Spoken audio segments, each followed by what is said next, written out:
हाँ, देखिए, माँ सरस्वती के चरणों में नमन करता हूँ। आइए, कक्षा 11 के गणित क्लास में आप सभी शिक्षार्थियों का स्वागत है। देखें,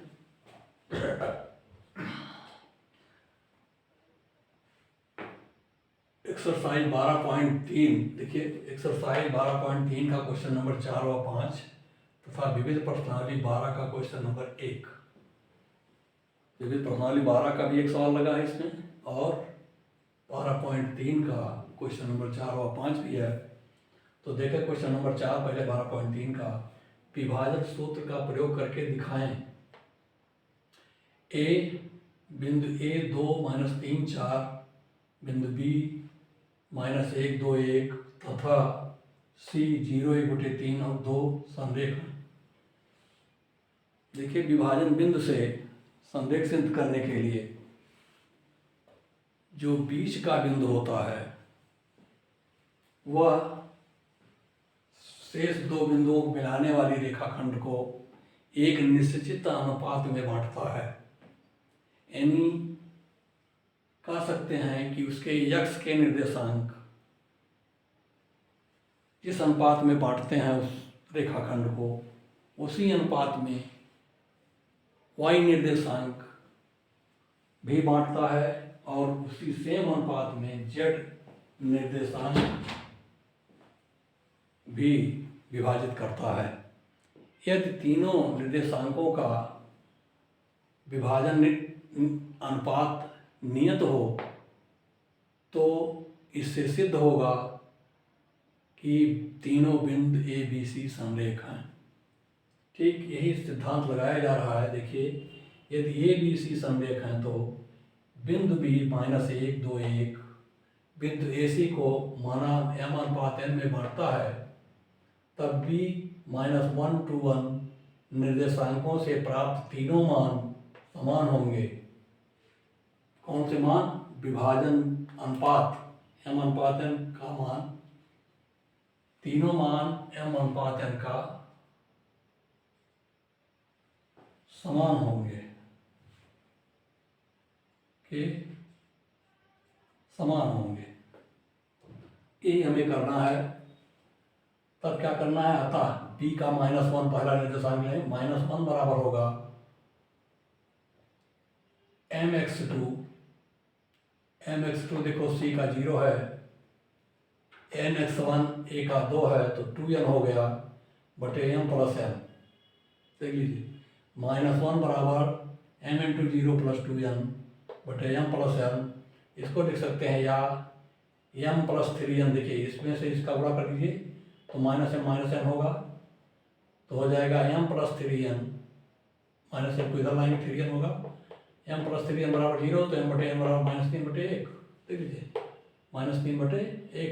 3n को इधर लाइए, n को इधर लाइए, तो हो जाएगा -3/1, -3:1। यानी -1 वाला निर्देशांक जो है -3 और 1 के अनुपात में बांट रहा है x निर्देशांक।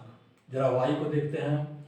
इसी प्रकार y अर्थात 2, b का y 2 बराबर होगा mx2 यानी c m/3 प्लस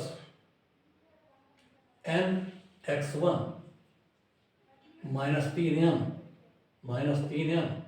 बटे m + n। इसको हल करेंगे आप तो देखिए m - 9n, देखिए 3 3 जा 9, m - 9n बराबर होगा 3 दूनी 6m + 6n या 5m + 15n बराबर 0। 9 6 15n हो गया और m घट गया 5m हो गया। 5m + 15n बराबर 0, तो m + 3n बराबर 0। फिर वही आ गया m बराबर -3n, m बटे n बराबर -3/1। देखिए, यहाँ भी वही आया, यहाँ भी। इसी प्रकार तीसरा निर्देशांक z का 1 बराबर mz2 2m nz1 4n 2m + 4n बटे m + n = 1। यहाँ देखिए m + n इधर हो गया तो m उधर ले जाएंगे तो m + 3n बराबर 0, m + 3n बराबर 0, m बटे n बराबर -3/1। विभाजन बिंदु बी -1 to 1 के सभी निर्देशांक AC को निश्चित अनुपात -3:1 में बांटते हैं, अतः ABC तीनों बिंदु संरेखण आंसर इस सिद्धांत से लगाया गया। आगे देखा क्वेश्चन नंबर 5 इसी का P 4 2 -6 और Q 10 -16 6 को मिलाने वाली रेखा PQ को समत्रिभाजित करने वाले बिंदुओं के निर्देशांक ज्ञात कीजिए। समत्रिभाजित वे बिंदु के निर्देशांक निकालने जो समान 3 भागों में बांटते हैं। तो क्या किया गया, माना बिंदु x1 y1 z1 a तथा b x2 y2 z2 PQ रेखा को समत्रिभाजित करता है, तब इसका चित्र ऐसे बनेगा। देखिए P यहाँ लिखिए 4 2 -6 P बिंदु हो गया, Q यहाँ हो गया 10 -16 और 6। अब A और B इसको बांट रहा है समान भागों में, अर्थात एक भाग ये होगा, एक भाग ये होगा, एक भाग ये होगा, तीनों बराबर बराबर भाग हैं। तब अनुपात देख लें, बिंदु A 1:2 के अनुपात बांट रहा। देखिए बिंदु A के इधर PA बराबर होगा 1, तो AQ बराबर होगा 2। ध्यान दीजिए PA 1 है तो AQ 2 है, तो 1:2 में बिंदु A विभाजित करता है। इसी प्रकार बिंदु B PB बराबर है 2, तब BQ बराबर है 1, अर्थात ये 2:1 के अनुपात विभाजित करता है। B बिंदु 2:1 में और A बिंदु 1:2 में विभाजित कर रहा है PQ को। तो आपको सारी चीज़ें पता हो गई हैं। A के निर्देशांक x1 y1 z1 x2 y2 z2 B के निर्देशांक हो गए हैं, आप लिखे हैं। अब चित्र में देखिए A बिंदु PQ को 1:2 में विभाजित कर रहा है, अतः A के निर्देशांक देखिए क्या होगा, m x2 क्या होगा, इधर आइए, m इधर आ जाए, m गुणे 1 गुणे 10, 1 गुणे 10 प्लस 2 गुणे 4 बटे 1/2, 1 गुणे 10 प्लस 2 गुणे 4 बटे 1/2। इसी प्रकार 1 गुणे -16 प्लस 2 गुणे 2 बटे 1/2। इसी प्रकार 1 गुणे 6 प्लस 2 गुणे -6 बटे 1/2।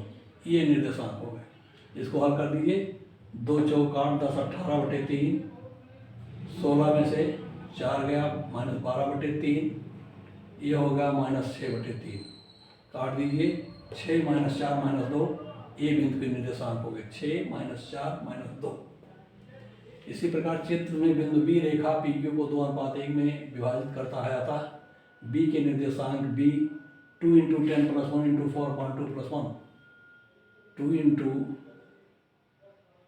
× 10 2 × 10 और 1 × 4 2 × 10 1 × 4 बटे 2 धन 1। दूसरा देखिए 2 × -16 1 × 2 बटे 2 धन 1, फिर 2 × 6 2 से 6 में गुणा कीजिए और 1 से -6 में गुणा कीजिए, तो 2 6 प्लस 1 × -6 बटे 2 धन 1। हल कर दीजिए, देखिए 20 प्लस 4 24 बटे 3, 3 × 8 24 8 आ गया। फिर ये 16 दूनी 32 प्लस 2 -32 में से 2 निकाल दीजिए, -30 बटे 3, -30 बटे 3 बराबर -10, ये हो गया 12 प्लस -6 बटे 3 2। तो B के निर्देशांक 8 -10 और 2 हैं, A के निर्देशांक 6 -4 और 2 हैं, -2 हैं। 6 -4 -2 A के हैं, B के 8 -10 और 2 हैं। ये दोनों उत्तर आपके A और B के निर्देशांक निकल आए। अब आता है विविध प्रश्नावली 12 का क्वेश्चन नंबर 1। देखिए कह रहा है कि समांतर चतुर्भुज की 3 शीर्ष A 3 -1 2 और B 1 2 -4 C -1 1 2 हैं। चौथे शीर्ष D के निर्देशांक ज्ञात करें। तो A देखिए समांतर चतुर्भुज बनाया गया है। A के निर्देशांक 3 -1 2, B के निर्देशांक 1 2 -4 और C के निर्देशांक -1 1 2 डी के निर्देशांक एक्स वाई जेड मान लिया गया है, तब इनके विकर्णों को मिला दिया गया जो ओ बिंदु पर काटते हैं। तो ओ बिंदु का निर्देशांक निकाल लीजिए। देखिए AC से, AC को मिलाने वाली रेखा का मध्य बिंदु O है, तब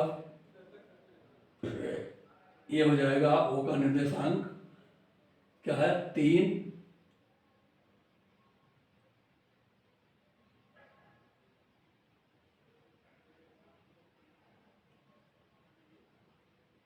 -1 को जोड़ लीजिए।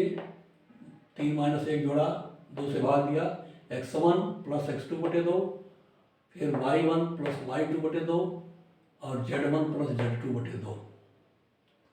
तो 3 - 1 हो गया 2, 2/2 = 1, 1 - 1 0, 2 - 2 0। तो वो के निर्देशांक 1 0 0 हैं, यहाँ लिख दीजिए ओ के निर्देशांक 1 0 0। ओ का निर्देशांक आ गया। इसी प्रकार आप देख रहे हैं कि BD का भी मध्य बिंदु वही है, तब BD का मध्य बिंदु भी O 1 0 0 है, तब O का एक निर्देशांक BD से निकाल लीजिए। क्या निकलेगा x1 + 1/2 y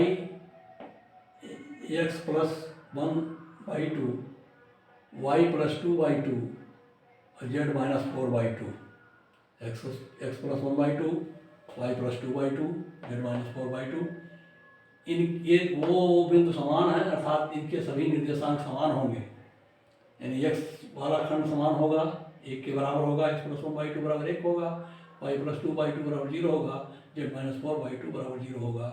ऐसा तुलना कर लीजिए, तब x + 1/2 = 1, तो x = 1 हो गया, y + 2/2 = 0, तो y = -2 हो गया। ऐसे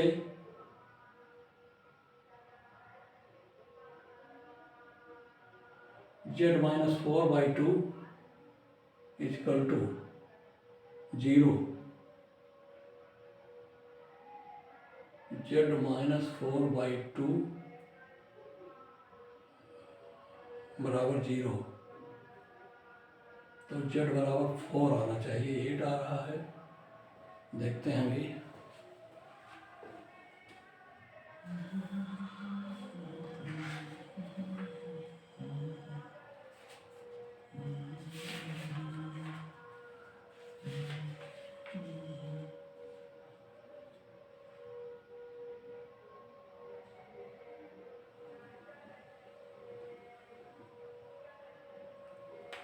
एक मिनट, ZO के निर्देशांक आए हैं आपके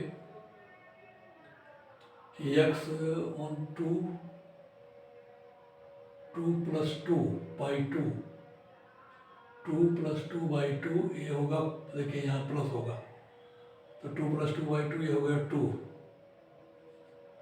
ये निर्देशांक 2 होगा, यहाँ भी 2 है, तब ये बराबर हो गया 2, तब z = 8। अब देखो ठीक है,